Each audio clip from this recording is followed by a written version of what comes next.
Welcome to The Record Show, your virtual spin around the vinyl industry.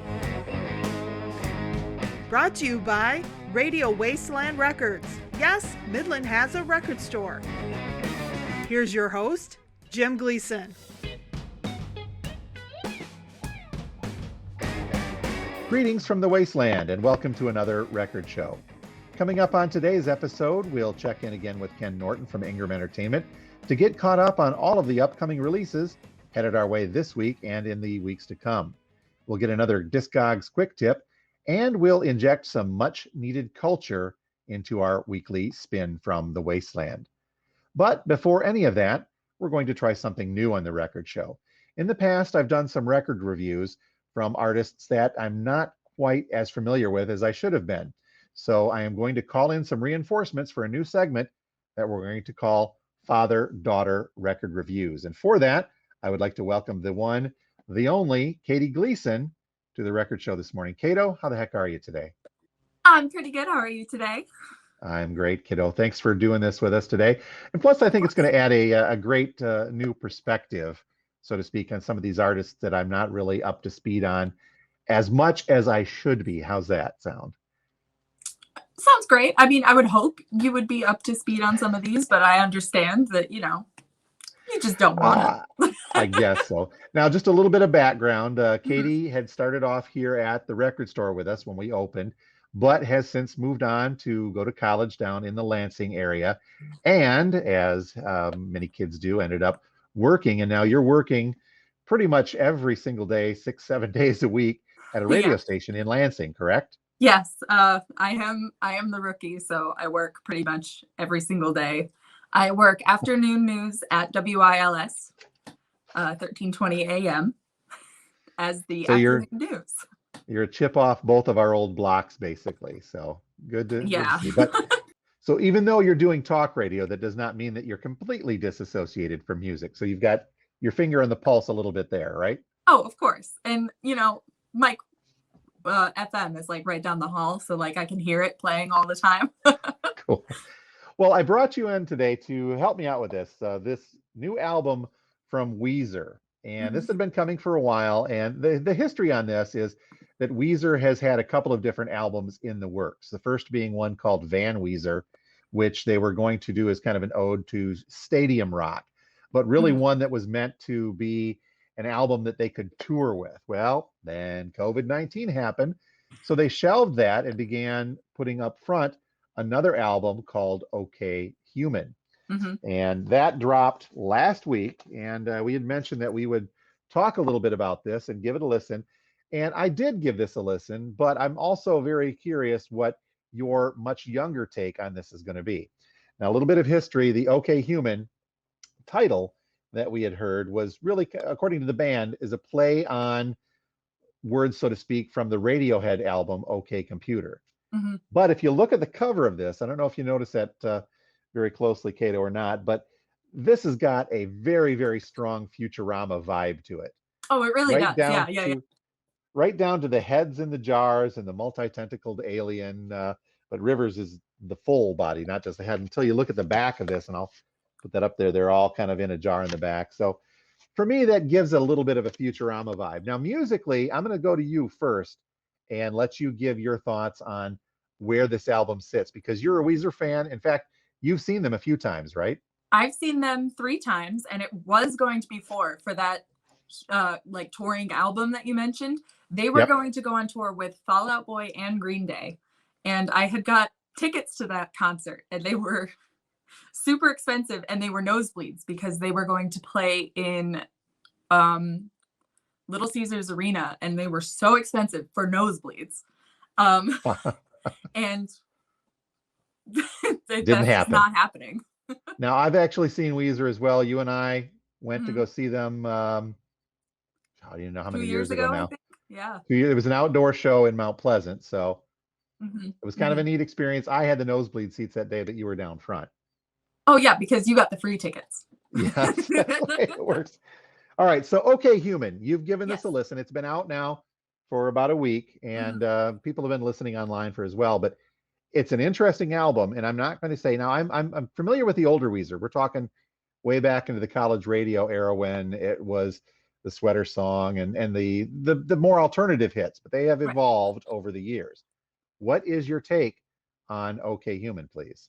So it's interesting that you say it's kind of a play on words to the Radiohead OK Computer, because it basically, the whole concept of the album is that they didn't want to use any like computer generated music, which is kind of out of the norm nowadays for modern musicians.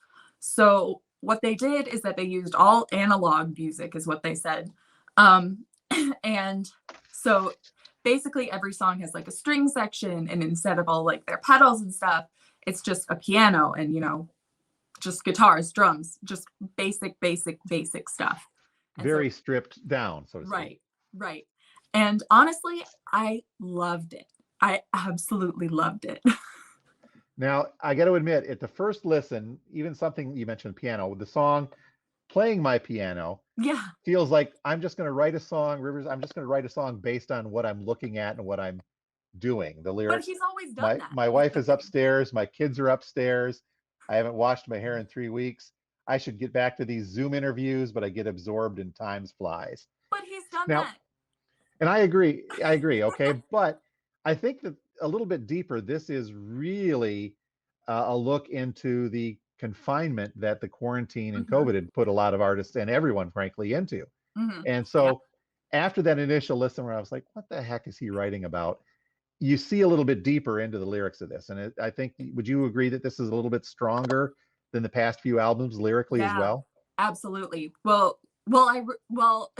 when people come into the store and I claim that I like Pacific Daydream, people are like, really? But it took me a while listening to Pacific Daydream to like really like it, which this wasn't the case. The first listen through, I really loved it and I really gave it the appreciation I feel like it deserved. And then whatever their cover album, I didn't like really love, you know, and then the Black album that they did, not a fan at all. And I don't think I know anyone who was really a fan of the Black album, which is, you know, they were trying something new, whatever. But this one is really a departure and it seems more mature. One of the other reviews I'd read on this said that it was a very, the way it was worded, highly produced album. Yes. Now, it was produced by the same person who produced the last 2 Panic at the Disco albums. Okay. But I mean, as far as musically speaking, you mentioned a lot of strings in here. It does have a very orchestral feel in a lot of spaces, including even in the liner notes. They think Bach and Beethoven, as well as other major composers, Rivers does, into the liner notes. So that should show you some of the influence. And the strings were recorded, by the way, at Abbey Road Studios in London, as far as being in this. Now, this is being compared to other albums like a Nilsson album, for example. But quite frankly, I'm hearing some tones of the Beatles in this. I don't know if you picked up on this, things through like Sgt. Pepper or Magical Mystery Tour. And I want to talk a little bit about the vinyl versions of this. It has been out for a bit, and of course there's a CD and there's a streaming version of this. But there are 2 main vinyl versions. There may be some other offshoots that I don't know about big box wise, but the 2 main vinyl versions are the traditional black vinyl version and an indie exclusive, what they're calling limited edition Control Room Chaos Splatter vinyl. Now, we talk a lot about collectability of records and whether or not something like this could be collectible down the line. And in my opinion, the indie exclusive version is going to be somewhat collectible. And if for no other reason, it's kind of very cool looking. I don't know if you've seen the indie exclusive version yet, but it is on a clear splatter vinyl and looks really kind of neat. And it's very collectible. But the back side of that, which is what I think is going to make the indie exclusive version a lot more collectible in the long run, is that I'd heard from a couple of different places that the label underproduced. They did not make enough of the indie exclusive versions to cover what ultimately became the demand for it. So therefore, this was rationed to the distributors, which were in turn, they call it allocation or allocated, but basically rationed to indie stores like Radio Wasteland, meaning we didn't get as many of these as we'd wanted to. So if you happen to have gotten the indie exclusive version, which was very tough to get, that might be something to hold on to with some collectability down the line. But bottom line, kiddo, this is a good one for folks to pick up. Absolutely. Yeah, absolutely. 100%. If you liked the older stuff, you'll like this stuff. It's kind of new. It's kind of old, you know. If you hated the Black Album, if you hated Pacific Daydream, you'll like this one. Good to know. Well, Cato, I appreciate you coming on the record show to help out with this. And if you don't mind, I'm going to lean on you several times in the future to give us a little bit of a different perspective than this old curmudgeon can give. Anytime. All right, Ked, have a good day. Bye. Well, joining us now on the record show, once again, we would like to welcome Ken Norton from Ingram Entertainment, our go-to guy for all of the new releases coming up this week and in the future. And we've got kind of a big one this week. It's starting to really come into play, isn't it now? It is. Things are heating up a little bit. The weather warms up and more records come out, and it's a great thing. Yeah, you know, Alice Cooper, that's the big one this week. I know you had that amazing interview with Alice. That's cool. He's such a great guy, and I'm so thankful that he did that. And now we just have to get a hold of his records, and I think folks are going to dig them. That is huge. Yeah, they're headed on and should be there for Friday morning when everybody's allowed to buy them. First day you're allowed to get the new Alice Cooper is Friday, and of course it's called Detroit Stories, and you know that it's got a very Detroit centric lean to it, including he's performing with some of his original Alice Cooper group members from back in the day. And a lot of other great artists and a lot of Michigan artists too. Sure. So highly anticipated record. The indie exclusive has already sold out. Very limited in terms of how much there was made versus how many people wanted. So get those first thing. I don't know how you want to. A little inside baseball on this. You call it allocation, but by another word, it could be rationing as far as the numbers that go out. Is that a good way to put it? That's exactly right. You know, nobody, I don't think, got everything that they ordered in terms of stores. Hopefully there's enough to go around for the diehard fans. If not, there is a great black vinyl version of it as well as the deluxe package, which has the extras. It has the Blu-ray, the T-shirt, the face mask, and a torchlight and some stickers.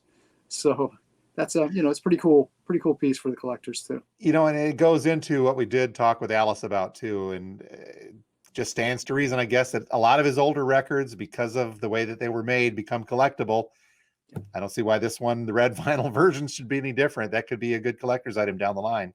Absolutely. We're hearing, as an aside, that vinyl production for 2021 is at and beyond peak capacity entirely. So note to vinyl fans, if you see a piece of vinyl and you haven't seen it around before, or you've been waiting on it, you better snap it up.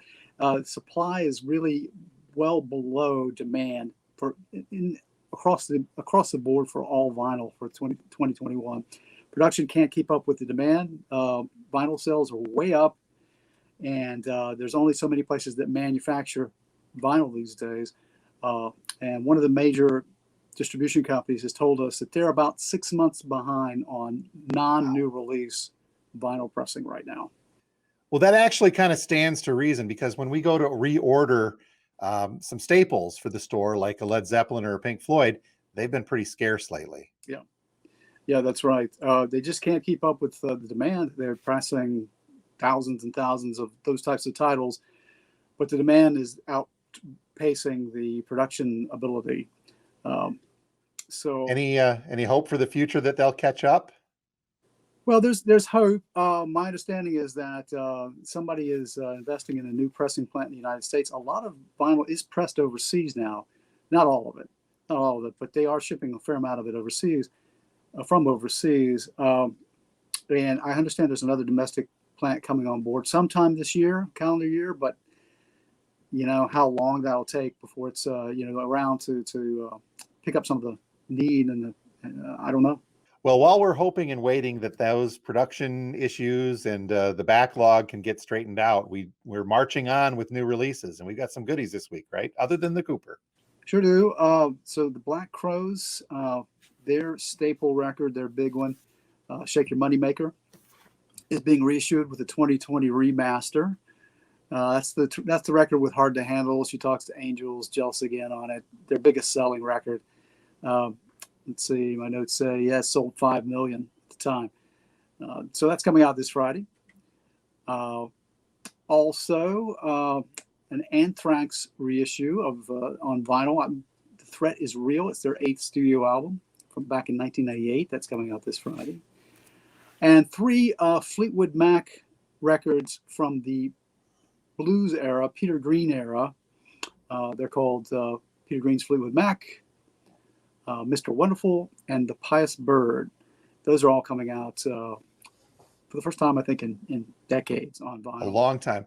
Now, for Fleetwood Mac fans, there is a big thing to note here, that the Fleetwood Mac of the Nix McVie era, the Christy McVie era, is not what they're going to get on these older ones, is it at all? It is nothing but Brit blues. It's British blues. Well, what else do we have in the wings that you can point us to? Well, we touched on this a couple of weeks ago, but there's a couple of Black Sabbath reissues coming the following week. That's next week. Heaven and Hell and Mob Rules. And I believe this is the Dio era Sabbath. With each of these is limited edition reissues with extra tracks, most of which are live performances from the same records. Something to look forward to. And I think, there's some extra stuff on these. It might be a worthwhile. The Sabbath fan is going to have the originals of these. This would be a good addition to have in the week after next. That's right. Okay, Ken. Well, thank you again for stopping by to keep us up to date on all of this, and great information on the status of a lot of these back orders. And hopefully things will continue to get better with the vinyl industry as the demand continues to grow. We like it that demand is up there, but it's also a curse and a blessing at the same time, I think. Well, sure. But absolutely my pleasure. Thanks for having me. All right. Have a great week. You too. Thanks. For today's Discogs Quick Tip, we thought we'd take a closer look at want lists and why some items tend to show up very often in your Discogs notifications. Now, as you may know, Discogs has the ability to add albums to a want list. Things that may not be available at the moment, or maybe you're just thinking about buying sometime down the line, and you'll get a notification when a new item appears. But a lot of times, these notifications show up constantly in your Discogs inbox. And when that happens, this is because a seller, trying to be very savvy and to take advantage of the Discogs system, removes and replaces their items for sale on a daily basis. And every time they do, that notification shows up that those items, again, are for sale. So if you have an item in a want list from a particular seller, and they're the type to constantly repost their items on a daily basis, you're going to get these notifications that these items are for sale on a daily basis as well. I suppose there's no real harm in that, other than the fact it clutters up the inbox from time to time. For today's Spin from the Wasteland, we thought we'd go a little more highbrow, and you don't get much more highbrow than William Shakespeare and Orson Welles. We do have here a copy of Orson Welles and the Mercury Theater of the Air's production of Julius Caesar. A little bit of a background history lesson on this first. In 1937, Orson Welles, along with actor and producer John Houseman, formed the Mercury Theater. This was an independent repertory theater company to help get Welles' creative genius, if you will, out there by producing stage plays. And Julius Caesar was the first of these plays adapted and directed by Welles. It was just over a year later that Welles took this play to the radio. Now remember, in the 30s and 40s, that was the main method of entertainment in the homes, was listening to radio and radio shows. So Welles capitalized upon this new medium to take his entertainment to the people over the airwaves. In 1938, the Mercury Theater for the Air produced their version of Julius Caesar. And so tonight, Orson Welles and the Mercury Theater on the Air open a new cycle of broadcast dramas with a radio production of their greatest stage success to date, Shakespeare's Caesar. And here is Orson Welles himself to tell you about it. Good evening, ladies and gentlemen. Julius Caesar was produced last year by the Mercury Theater without benefit of toga. Inevitably, it was as timely last October as it was 1,650 years after Caesar's murder when Shakespeare wrote it. And it is as timely today. Now, as far as radio adaptations of either stage plays or novels go, Wells is obviously more well known for the War of the Worlds broadcast. That's one we'll save for a later date here on the record show. But this one, the Julius Caesar, as we'd mentioned, produced in 1938. This album, it's kind of tough to gauge the date this was released. There's no identifying information on that, and we're still trying to do a little bit of research on when this reissue occurred. But our guess is it's sometime in the mid-1960s. There is an original version of this out there somewhere, produced a year after the radio drama in 1939, and it exists on an album of 11 12-inch shellacs. That would definitely be a good collectible to find if you had it. But if you're a fan of old radio theater and or Orson Welles and or William Shakespeare, then this rendition of Julius Caesar is a great addition to any collection. Let Antony and Caesar fall together. Our course will seem too bloody, Caius Cassius. To cut the head off and then hack the limbs. For Antony is but a limb of Caesar. Let us be sacrificers, but not butchers, Caius. We all stand up against the spirit of Caesar, and in the spirit of men there is no blood. Oh, that we then could come by Caesar's spirit and not dismember Caesar. But alas, Caesar must bleed for it. And gentle friends, let's carve him as a dish fit for the gods. Not hew him as a carcass fit for hounds. Peace. Count the clock. The morning comes upon us. We'll leave you, Brutus. Give me your hands all over one by one. And let us swear our resolution. No, not an oath.